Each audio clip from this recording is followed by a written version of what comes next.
Okay. Hello, my name is Kevin Ryan. I'm here in Tokyo. Today is July 28th, 2020, and I'm here with Tom Ryan and Barbara Engelhardt with Tom Ryan Remembers.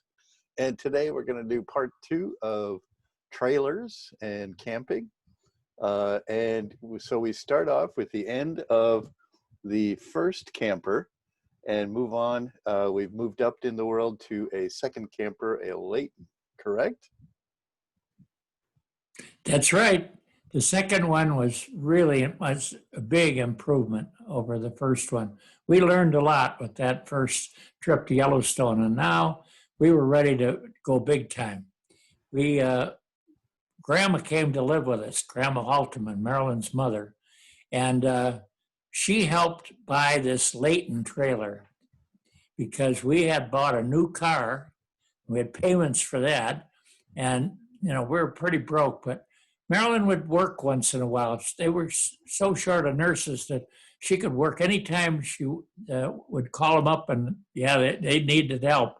So she'd make extra money that way. And Grandma was with us, and we could go. And we decided that, I applied for a scholarship to Michigan State, Lansing, Michigan, middle of the state of Michigan, agricultural school. Michigan University is the highfalutin school, almost Ivy League, but this is the farm school, the agricultural college, and they taught geography.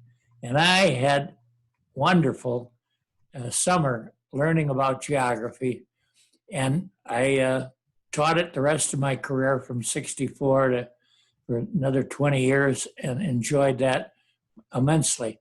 One geographical thing I learned is that Lansing is the middle of a flat land. It's good farmland, but there aren't any forests or river valleys until you get about 50 miles in a circle around Lansing. That's all geography. And he talked about that almost the first day of our classes. And we had the camper with us and the kids with us. So we had to find a campground. Well, we knew that Michigan had some of the best campgrounds in the country, but they were all 50 miles from Lansing. Another rule, it was the hippie era. Hippies would go in these campgrounds and stay, and they caused trouble with drugs and so on. So the state, anyway, they didn't spend a lot of money in the towns, which was what the campgrounds were for. So they said you could only stay in the campground for 2 weeks. And we thought, they won't enforce it. And we got in the campground. I got registered and I went to college. I had to ride 50 miles, 100 miles round trip every day to go to school. And Marilyn was left without a car with you kids. But you seemed to enjoy it in the campgrounds. Always had something to do. And you were still fairly young, so you didn't have to have sophisticated entertainment. So it worked out well, and I really enjoyed the school at Michigan State, and I learned a lot about geography. I was converted by the geography teachers that the Vietnam War by 64 was a bad war. We never should have gotten into it, and we should get out of there.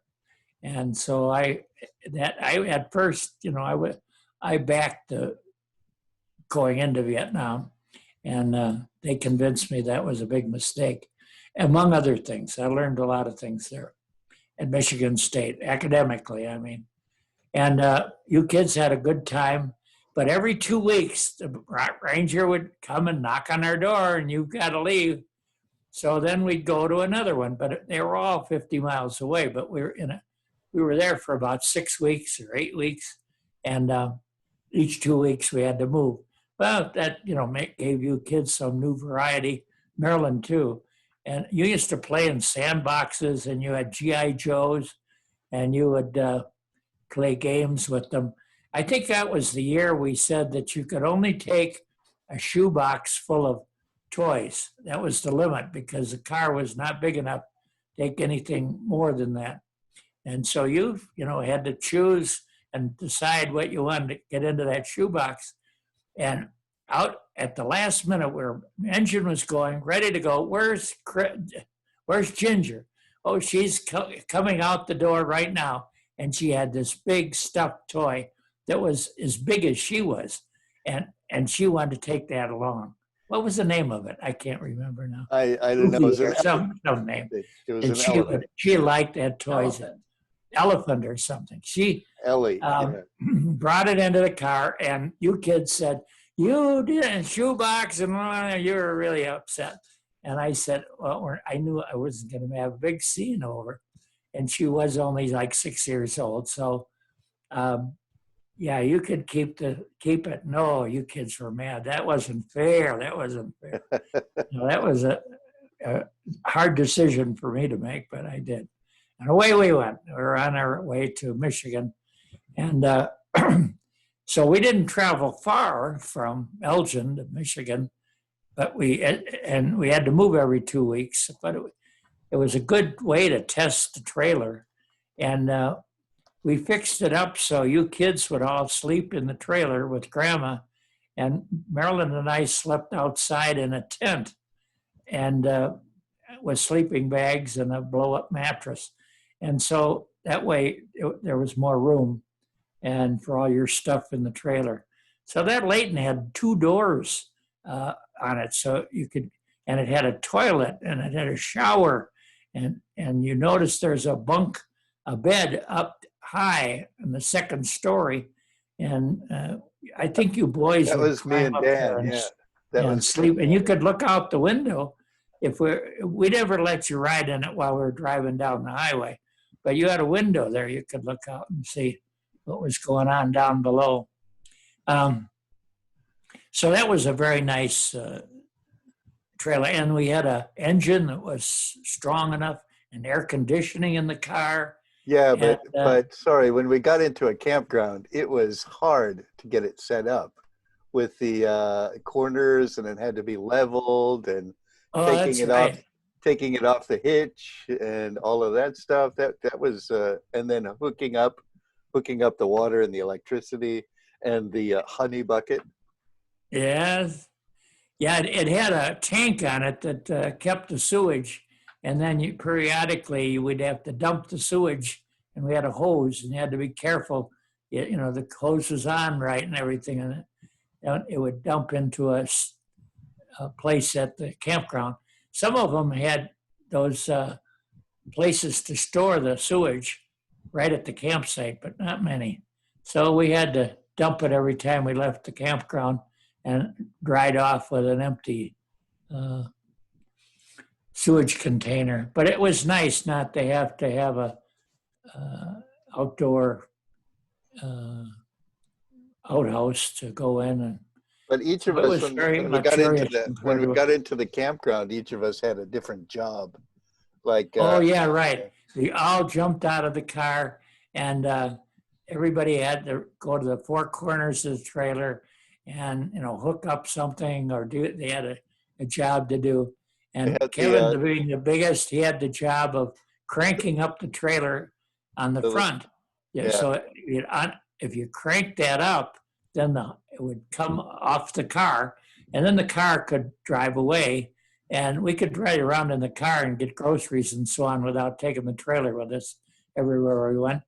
But then after you cranked up the tongue of the trailer, it'd be way too high, and if you tried to sleep, you'd roll out of bed, or you'd all roll on one side of the bed. So we had to have it level. So we'd have an actual level. The bubble had to be in the middle, and you guys learned how something. You crank it up and crank it down, and it had. This part was getting it side to side, because you had to crank it up and then put it up on one side, and then crank it down and then put it on the other one.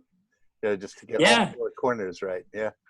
And get all 4 corners right, because the ground was not usually level, but we wanted the trailer level, but it was a luxury thing, and we enjoyed that summer very much.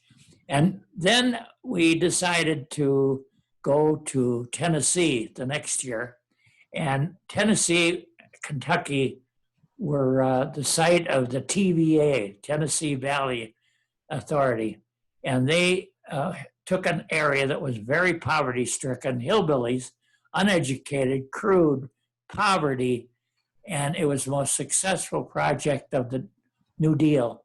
They built dams and they put parks all around the dam and around the lake that was behind the dam.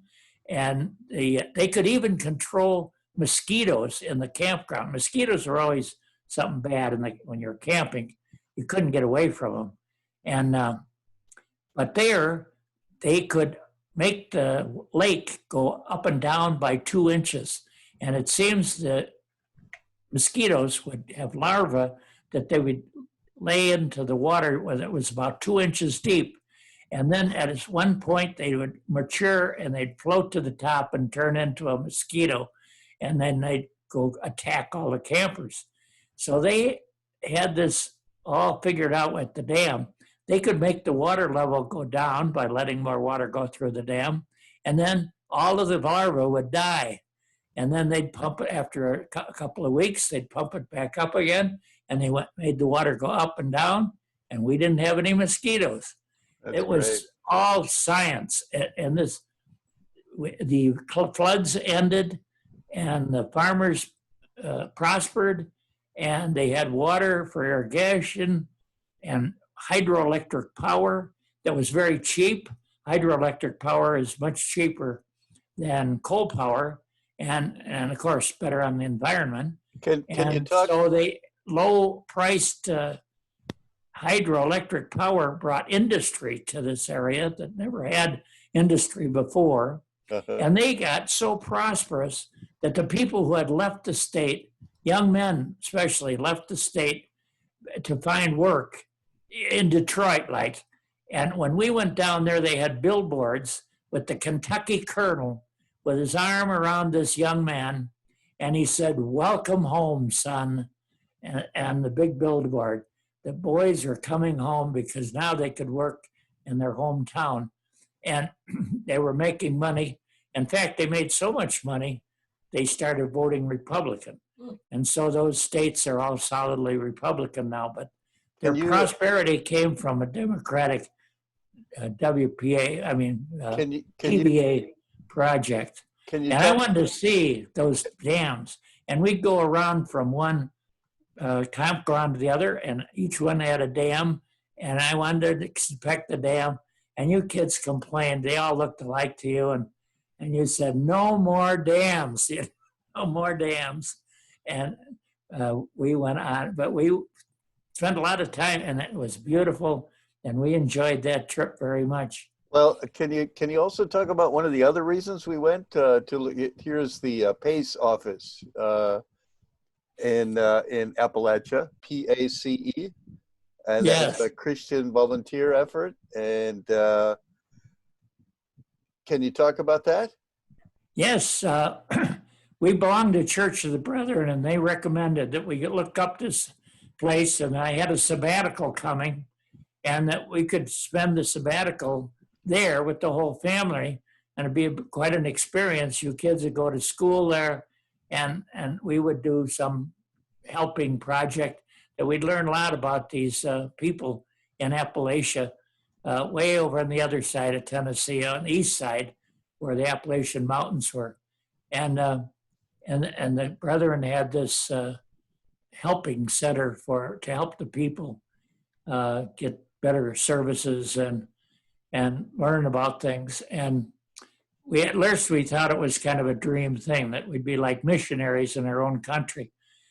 But the more we saw the schools, that they were awful. And the people warned us, you don't want to send your kids to school there.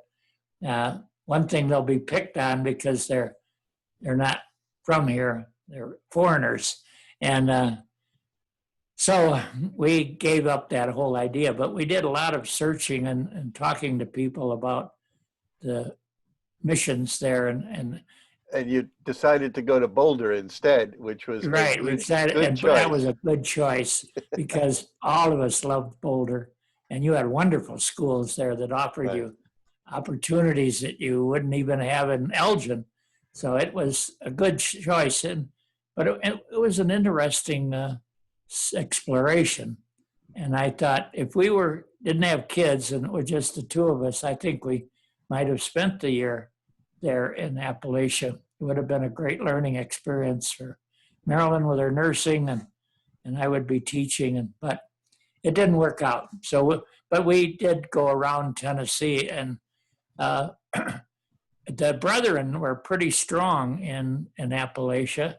They came over as Presbyterians, and and the area was very Presbyterian. There were a lot of Scots that came to that area, and the music came from Scotland, what we call hillbilly music or country music. A lot of it was copied after the music from Scotland. Now, And sorry, the in '68 we went to Kentucky, but we had another camper by then. That that's was right. the Skamper, and Yes. you can see there on the side of the hill how far the front is jacked up to make it level. And Inside it was level, but not on the right. outside. And that was a real. We had to put a cinder block under the front wheel just to get it up there, and we had to lift that by ourselves.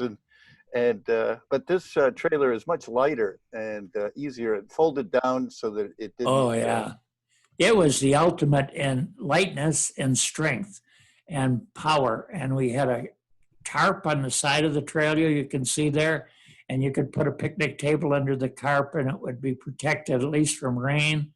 And it was light, so it was easy to pull, and it would sleep everybody. It had about could sleep 8 people. In fact, we'd spent a month in Colorado in that trailer waiting for the house that we rented for the year to get occupied, so we could occupy it. And we lived in El Dorado Canyon, and we all slept in that camper. Now, And at night, of course, we didn't have any lights on, and we went to bed kind of when the sun went down.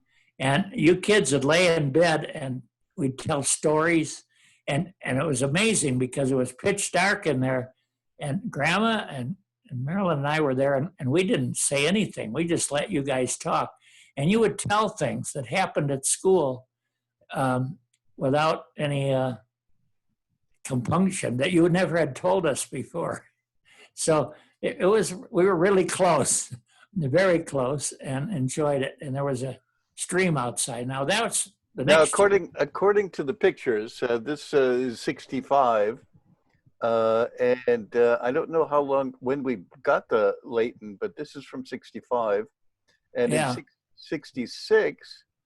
Yeah. Down in Mexico, we had the Skamper, Right. the old car, and we've eventually got a better car. I think in '68 or '69. But 69 was the last car. but Last this country is car. '68 in Modesto, probably on the way to Mexico, or I'm not sure exactly whether we did trips.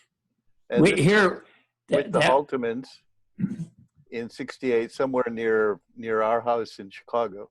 So the Skamper got around that year a lot. Yeah. It was, even though you didn't have a toilet in it and it didn't have a refrigerator, it just had an ice box. It was much better. And we didn't go to Kentucky until 1970. Oh, okay. Okay, that's right. 70. And then we went to Boulder in '71. Yes, 70, 71. Yeah. So that's right. I got mixed up with the dates, but we did go to all those places and enjoyed it. And during the civil rights movement in the '60s, we went down one spring break, and we went down to Vicksburg and all the way down to Mobile, Alabama, and home again during the spring break, which is about 8-9 days. And see, I had time off, and Marilyn wasn't working regularly, so we could go, and we had a lot of time to go. All we needed was money. Didn't we volunteer to build a church? Yes, during this one spring break, we went down during a hurricane that had come through Alabama and knocked down the church and a lot of the homes. And the young people had all gone north, and all that were left were old people there, and they couldn't do the work. So we went down there and hammered and nailed, and some Mennonites joined us. They were much more skilled and had all kinds of fancy equipment for saws and so on. And we mostly just cleaned up the sites of all the lumber that had been blown around. And then the school was right there, and they fed us for lunch and we got the school lunch, and we got to eat with all the kids. And we were, from far away. This was down in the southern part of Alabama, in the Black Belt, they call it. Not black because Negroes lived there, but black because the soil was black. But there were a lot of Negroes, and it was kind of a poverty area. And so we enjoyed that experience, meeting a lot of people who came out to help us. Yeah, I think I learned how to lay concrete blocks. The Mennonites taught me how to, do the not bricklaying, but the bigger blocks. And they have to be level, and then of course you put the mortar in there. Yeah, with the string and everything. Yeah, but it was hot down there, and it was in spring. It was March or even late February, and it was really hot already. Yes, but probably not as hot as Barbara last year in Mexico, right? In the Yucatan. Yeah, that was very hot. Yeah. Yes, in the Yucatan. Yeah.